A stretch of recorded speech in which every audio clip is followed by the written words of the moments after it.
Seed వస్తుందా రావట్లేదా అనే దాని మీద రైతులతో కూర్చుని ఇవాళ ప్రభుత్వం, రైతులు, ప్రాసెసింగ్ ప్లాంట్లు, feed company, seed company, medical company వాళ్ళు కూర్చుని రైతుల యొక్క నిర్ణయాల అనుసారమే రేట్లు పెంచాలన్నా, వ్యవహారం చేయాలన్నా, లేకపోతే తగ్గించాలన్నా వాళ్ళ సమక్షంలో జరగాలనేది ఆక్వాకల్చర్ డెవలప్మెంట్ అథారిటీలో ఒక అమెండ్మెంట్ ని తీసుకొచ్చాడు జగన్మోహన్ రెడ్డి గారు. దాన్ని తుంగలో దొక్కి ఇవాళ రైతులను సంప్రదించకుండానే పెంచే కార్యక్రమాలు చేయటం, వ్యవహారాలు చేయటం. ఇవాళ ఆక్వా రంగంలో ఫీడ్ రేటు విపరీతంగా పెంచే ప్రయత్నంలో ఈ రాష్ట్ర వైఎస్ఆర్ కాంగ్రెస్ పార్టీ అధ్యక్షుడు, మాజీ ముఖ్యమంత్రి వైఎస్ జగన్మోహన్ రెడ్డి గారు ఆక్వాకల్చర్ డెవలప్మెంట్ అథారిటీ చైర్మన్ గా ఇవాళ ఆ ఫీడ్ రేట్లు పెంచినప్పుడు ఆయన ఇచ్చినటువంటి సలహాలు, సూచనల ప్రకారం ఈ రాష్ట్రంలో ఉన్నటువంటి వైఎస్ఆర్ కాంగ్రెస్ పార్టీ రైతు విభాగం కానీ, ఆక్వాకల్చర్ విభాగం కానీ ఇవన్నీ కూడా ఒక రైతుల్లో అవేర్నెస్ తీసుకురాబట్టి ఇవాళ మళ్ళీ ఆ ఫీడ్ రేటు అలాగా హోల్డ్లో పెట్టడం జరిగింది. అలాగని చెప్పి వాళ్ళని నమ్మటానికి వీల్లేదు. ఆ రోజుల్లో పెట్రోల్, డీజిల్ ధరలు ఇవాళ ప్రొక్యూర్మెంట్ ఉన్న టైంలో డీజిల్ అంతా కూడా బంద్ చేసి రైతుల్ని ఎంతో సంక్షోభంలో నెట్టేశారు. ఆ రోజు వైఎస్ఆర్ కాంగ్రెస్ పార్టీ వైఎస్ జగన్మోహన్ రెడ్డి గారి ఆదేశాల ప్రకారం రైతుల పక్షాన డీజిల్ కొరత ఉంది, ఇవాళ రైతులకు డీజిల్ అవసరం అని చెప్పి పోరాటం చేయడం జరిగింది. ఆ పోరాటంలో సెంట్రల్ గవర్నమెంట్ లో మన ఎంపీ గారు మాట్లాడినప్పుడు డీజిల్ సంక్షోభం లేదని ఢిల్లీలో చెప్పారు. కానీ రాష్ట్రంలో పక్క రాష్ట్రాల్లో లేదు, కానీ డీజిల్ సంక్షోభం మన మీద ఉంది. కానీ అప్పుడు వైఎస్ఆర్ కాంగ్రెస్ పార్టీ తరఫున రైతు సోదరులందరం కూడా జగన్మోహన్ రెడ్డి గారి నిర్ణయం ప్రకారం ఉద్యమాలు చేసినప్పుడు బంకుల దగ్గర ఆ రోజు మేము చెప్పడం జరిగింది, ఇదేదో మీరు టైట్ చేసి మళ్ళీ డీజిల్ పెంచడానికి మీరు ఈ కార్యక్రమం చేస్తున్నారని చెప్పాం. కానీ లోకేష్ గారు ఎవరైతే ఉన్నారో, చంద్రబాబు నాయుడు గారు కూటమి అభ్యర్థులు ఆ రోజు ఎలక్షన్ మేనిఫెస్టోలో కానీ వాళ్ళు ఎక్కడ చెప్పినా డీజిల్ ధరలు పెంచమని చెప్పడం జరిగింది. ఇవాళ ఎన్నిసార్లు పెంచారో, సామాన్యుడు నడ్డి ఎలా విరిచారో కూడా మనం చూసాం. ఇవాళ మళ్ళీ ఆ రోజులో ఇవాళ ప్రొక్యూర్మెంట్ టైంలో డీజిల్ టైట్ చేశారు. ఇవాళ మళ్ళీ రెండో విడత ఏదైతే మళ్ళీ నార్మల్ వేసుకునే టైం, ఇవాళ పొలాలు దున్నుకునే టైం, ట్రాక్టర్లకు కానీ మిషన్లకు కానీ డీజిల్ వచ్చే టైంకి మళ్ళీ డీజిల్ రేట్లు పెంచారు.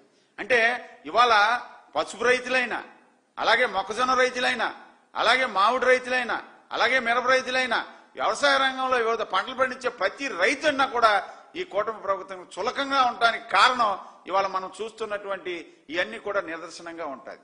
అలాగే ఇవాళ ఆక్వా రంగానికి వచ్చేటప్పటికి ఇవాళ ఆక్వా రంగానికి మీరు ఏం చెప్పారు? రూపాయన్నర సబ్సిడీ ఇస్తా అన్నారు. అసలు మిమ్మల్ని ఎలా నమ్మి మీకు ఓట్లేశారో ఆక్వా రైతులు నాకు అర్థం కావట్లా. మీరు 2014 నుంచి 19 లోపు మీరు ముఖ్యమంత్రిగా ఉన్నప్పుడు మన యూనిట్ ధర ₹2 ఇస్తానని ఒక 6 నెలలు ఇచ్చి చివరి 6 నెలలు ఎగ్గొట్టారు మీరు. జగన్మోహన్ రెడ్డి గారు ముఖ్యమంత్రి అవగానే డిస్కంలకి 340 కోట్లు ఇవాళ మనం కట్టాం. ఆక్వా రైతుల మీద ఉన్న ప్రేమానురాగాలతో ఆక్వా సంక్షోభంలో ఉండకూడదు, ఈ దేశంలోనే ఈ రాష్ట్రం ముందంజలో ఉందని చెప్పేసి ఇవాళ మెరైన్ ప్రొడక్ట్స్ దాంట్లో ఇవాళ దేశంలోనే 2 సార్లు మనం అవార్డు తీసుకున్నాం ఎక్స్పోర్ట్ లో, మెరైన్ ఎక్స్పోర్ట్ లో. ఇవాళ మీరు 2 సంవత్సరాలు అయింది, 1 సంవత్సరంలో మీకు అవార్డు వచ్చిందా? అంటే మీ చిత్తశుద్ధి ఏంటనేది ఇవాళ రాష్ట్ర ప్రజలే కాదు, దేశ ప్రజలు కూడా చూస్తా ఉన్నారు. ఇవాళ మీరు రూపాయన్నర సబ్సిడీ ఇస్తానని 2 సంవత్సరాలు అయింది. ఇప్పుడు వరకు మీరు పైసా సబ్సిడీ ఇచ్చారా? మొత్తం ఆక్వాజోన్, నాన్ ఆక్వాజోన్ కలిపి 64,000 కనెక్షన్స్ ఉన్నాయి.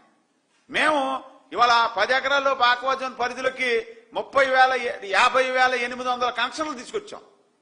ఇవాళ అసెంబ్లీలో మీరు ఆక్వాజోన్, సంబంధంలో మేము సబ్సిడీ ఇచ్చేసాం, రైతులకు ఇచ్చేసాం, సూపర్ 6 సూపర్ సక్సెస్ అన్నారు. మరి ఇప్పుడు మీరు ఎందుకు చెప్తున్నారు 50,800 కనెక్షన్లు ఉన్నాయని చంద్రబాబు నాయుడు గారు చెప్పారు. ఆ పైన మీరు ఒక కనెక్షన్ ఇచ్చుంటే మీరు నిరూపించండి. ఆక్వా రైతు తరఫున మేము కూడా మీకు సైల్యూట్ చేస్తాం. మీరు ఇబ్బంది ఇచ్చినట్టుగా అభూత కల్పనలుగా చెప్పడం కరెక్ట్ కాదు. ఇవాళ 2 సంవత్సరాలు అయింది మీరు నాన్ ఆక్వాజోన్, ఆక్వాజోన్కు సంబంధం లేకుండా మీరు రూపాయన్నర యూనిట్కి ఇస్తానని. కానీ 2 సంవత్సరాల నుంచి మీరు కాలయాపన చేశారు. ఎలాగా?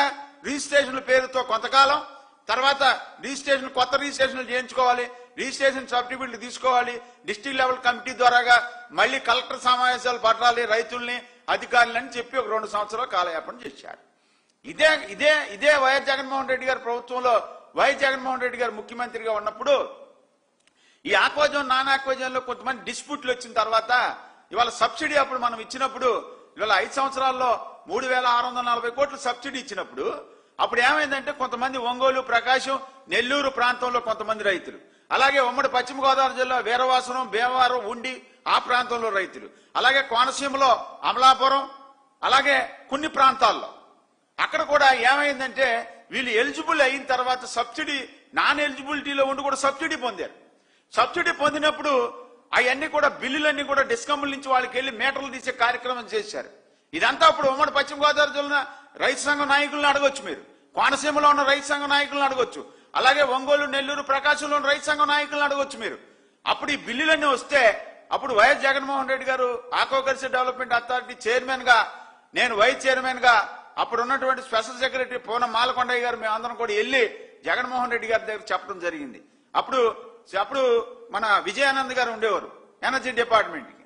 ఉన్నప్పుడు మేమందరం కూడా జగన్మోహన్ రెడ్డి గారి దగ్గర డిస్కస్ చేసినప్పుడు, అదేంటి మనం ఇచ్చాం కదా, ఇచ్చినప్పుడు నాన్ ఎలిజిబుల్ అయితేనే ఎలిజిబుల్ అయితేనే అలా చేయటం తప్పు, మీరన్నీ కూడా అవన్నీ కూడా రోల్ బ్యాక్ చేయండి అంటే 24 కోట్లు 24 గంటల్లో రోల్ బ్యాక్ చేసిన ప్రభుత్వం ఆనాటి ప్రభుత్వం వైఎస్ జగన్మోహన్ రెడ్డి గారి ప్రభుత్వం. ఇవాళ నేను ఇవాళ కూటమి ప్రభుత్వాన్ని సూటిగా అలగదలుచుకునేది ఏంటంటే, ఇవాళ మీరు 2 సంవత్సరాల నుంచి ఆక్వాజోన్, నాన్ ఆక్వాజోన్ సంబంధం లేకోకుండా మీరు ఏదైతే రూపాయన్నర సబ్సిడీ ఇస్తా అన్నారో మీరు ఇమీడియట్ గా ఇవాళ 2 సంవత్సరాల నుంచి మేము చూస్తా ఉన్నాం.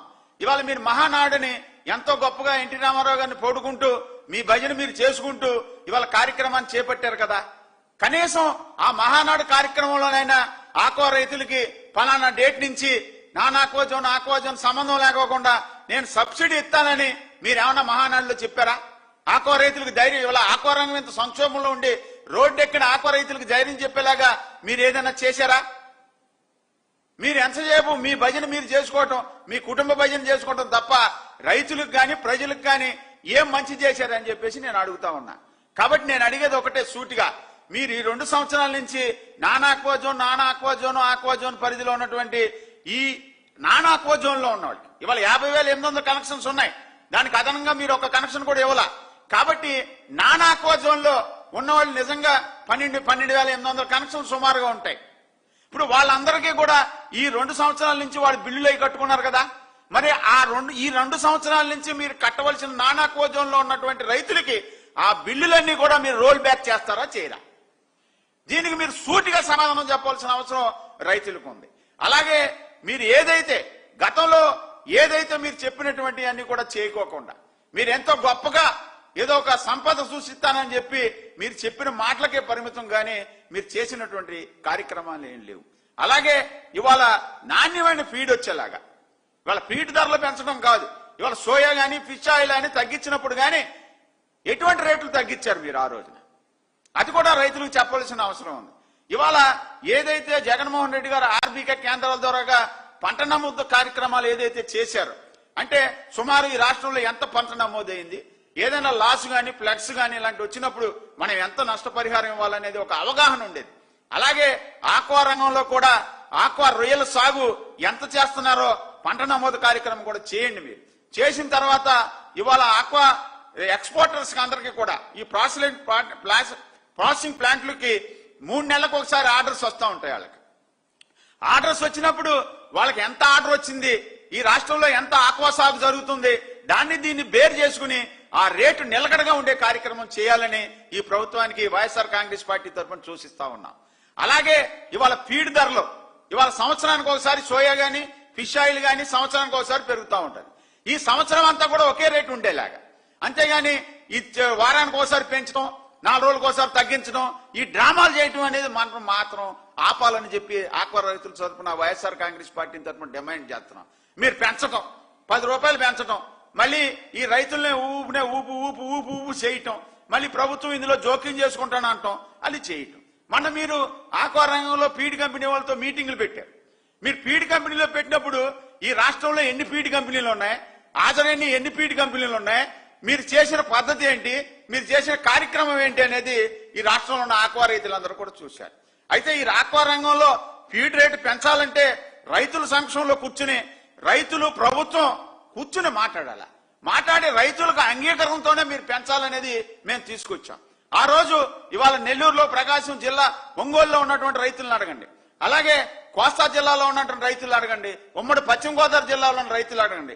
సిపిఎఫ్ కంపెనీ ఇవాళ ఆ రోజులో సిపిఎఫ్ పీడీ ఏదైతే ఉందో ఆ పీడీకి రేటు పెంచినప్పుడు ఇవాళ రైతు సోదరులందరూ ప్రభుత్వం దృష్టికి తీసుకొస్తే ఇవాళ సిపిఎఫ్ కంపెనీ ప్రెసిడెంట్ ని వైస్ ప్రెసిడెంట్ ఎవరైతే సింగ్ పాంగ్ అరుణ్ పాంగ్ అనే ఇద్దరు ఉన్నారో వైస్ ప్రెసిడెంట్ ని థాయిలాండ్ నుంచి 48 గంటల్లో విజయవాడ తీసుకొచ్చి ప్రభుత్వం వాళ్ళతో చర్చలు జరిపి పైసా కూడా పెంచకుండా జగన్ గారి ప్రభుత్వంలో చివరి 3 సంవత్సరాలు కూడా ఫీడ్ రేట్స్ పైసా పెంచకుండా కాపాడగలిగాం. 2 సార్లు వాడు ఫీడ్ రేట్స్ పెంచితే మళ్ళీ 2 సార్లు రోల్ బ్యాక్ చేయడం జరిగింది. అలాగే ఇవాళ ఆక్వా రంగంలో రొయ్యలు ఏదైతే ఉందో 10 రోజులకు ఒకసారి రేటు ఫిక్స్ చేయాలి. తర్వాత మళ్ళీ రైతులతో సంప్రదించి ఆక్వాకల్చర్ డెవలప్మెంట్ అథారిటీతో మాట్లాడి పెంచాలన్నా తగ్గించాలన్నా చేయాలని ఒక ఎమినాండంలో ఒక సిస్టమ్ ను తీసుకొచ్చాం. ఆ సిస్టమ్స్ అంతా తొంగలో దొక్కి ఇవాళ ఈ కార్యక్రమాలు చేస్తా ఉన్నారు. ఇవాళ వైఎస్ఆర్ కాంగ్రెస్ పార్టీ తరఫున వైఎస్ జగన్మోహన్ రెడ్డి గారి తరఫున ఈ రాష్ట్రంలో ఉన్నటువంటి ఆక్వా రైతుల తరఫున మీరు 2 సంవత్సరాల నుంచి ఏదో సాగు చెప్పుకుంటా కాలయాపన చేయటం జరిగింది. మీరు జూన్ 1వ వారంలో జూన్ 10వ తారీఖు లోపు ఆక్వా రంగంలో ఉన్నటువంటి ఆక్వా సోదరులకి రూపాయల సబ్సిడీ మీరు ఇవ్వాలని మేము వైఎస్ఆర్ కాంగ్రెస్ పార్టీ డిమాండ్ చేస్తున్నాం. అలాగే 2 సంవత్సరాల నుంచి నాన్ ఆక్వా జోన్ లో ఉన్నటువంటి రైతు సోదరులు ఏదైతే బిల్లులు కట్టారో ఈ 2 సంవత్సరాల నుంచి ఆ 2 సంవత్సరాల నుంచి ఎంతైతే బిల్లు కట్టారో ఆ డబ్బులన్నీ కూడా రోల్ బ్యాక్ చేయాలని మేము డిమాండ్ చేస్తున్నాం. మీరు జూన్ 10వ తారీఖు లోపు మీరు ఈ కార్యక్రమాలన్నీ నెరవేర్చకపోతే మాజీ ముఖ్యమంత్రి వైఎస్ఆర్ కాంగ్రెస్ పార్టీ అధ్యక్షులు వైఎస్ జగన్మోహన్ రెడ్డి గారు అప్సరా ఏదైతే అప్సరా చైర్మన్ గారు ఉన్నారో మాజీ చైర్మన్ గారు మేమందరం కూడా ఈ ఒక నిర్ణయం తీసుకుని ఈ 974 కిలోమీటర్ల రేడియస్ లో కోస్తా తీరం ఏదైతే ఉందో ఆ కలెక్టరేట్లన్నీ ముట్టడించి రైతులతో సంప్రదింపులు జరిపి ఈ రైతుల్లో ఉన్నటువంటి రైతు సంఘాలందరినీ కూడా చిన్న రైతులు దృష్టిలో పెట్టుకుని చిన్న రైతులను కూడా మమేకం చేసి ఒకసారి జగన్మోహన్ రెడ్డి గారితో వీళ్ళందరితో ఒక సమావేశం ఏర్పాటు చేసి మీరు జూన్ 10 కల్లా ఏదైతే రూపాయల సబ్సిడీ యూనిట్కి ఇవ్వని పక్షంలో ఏదైతే నాన్ ఆక్వా జోన్ లో ఉన్నటువంటి రైతులందరికీ కూడా ఇప్పటి వరకు 2 సంవత్సరాల నుంచి కట్టినటువంటి బిల్లులు రోల్ బ్యాక్ చేయని పక్షంలో ఈ రాష్ట్రంలో ఆక్వా రైతుల తరఫున ఉద్యమం తీవ్రతగా చేస్తామని ఈ కోస్తా జిల్లాల్లో గాని ఒంగోలు, నెల్లూరు, ప్రకాశం, పార్ట్ ఆఫ్ తిరుపతిలో వైఎస్ జగన్మోహన్ రెడ్డి గారిని సందర్శించేలాగా ఆక్వా రైతుల సోదరులతో జగన్మోహన్ రెడ్డి గారు సంప్రదింపులు చేసి ఉత్తరాంధ్ర కోస్తా జిల్లాల్లో గాని లేదా నెల్లూరు, ప్రకాశం జిల్లా అలాగే పార్ట్ ఆఫ్ తిరుపతిలో గాని జగన్మోహన్ రెడ్డి గారు ఒక ఉద్యమం దాల్చేలాగా ఒక పర్యటన కార్యక్రమాన్ని ప్లాన్ చేసి ఈ కార్యక్రమాలన్నీ అమలు చేసే విధంగా మేము పోరాటం చేస్తామని ఈ రాష్ట్రంలో ఉన్న ఆక్వా సోదరుల తరఫున వైఎస్ జగన్మోహన్ రెడ్డి గారు వైఎస్ఆర్ కాంగ్రెస్ పార్టీ చాలా బలంగా కృషి చేస్తుందని జూన్ 10 లోపు ఈ కార్యక్రమాలన్నీ నెరవేర్చకపోతే జూన్ 2వ వారంలో మా కార్యాచరణ ఉంటుందని జగన్మోహన్ రెడ్డి గారి నిర్ణయం ప్రకారం ఉంటుందని ఆక్వా సోదరులందరి తరఫున ఈ కార్యక్రమాలు నెరవేరే వరకు వైఎస్ఆర్ కాంగ్రెస్ పార్టీ ఆక్వా సోదరులకి వెన్నుదండలుగా ఉంటుందని మీ అందరి తరఫున ఈ రాష్ట్రంలో ఉన్న ఆక్వా సోదరులకు తెలియజేసుకుంటూ సెలవు తీసుకుంటున్నాను.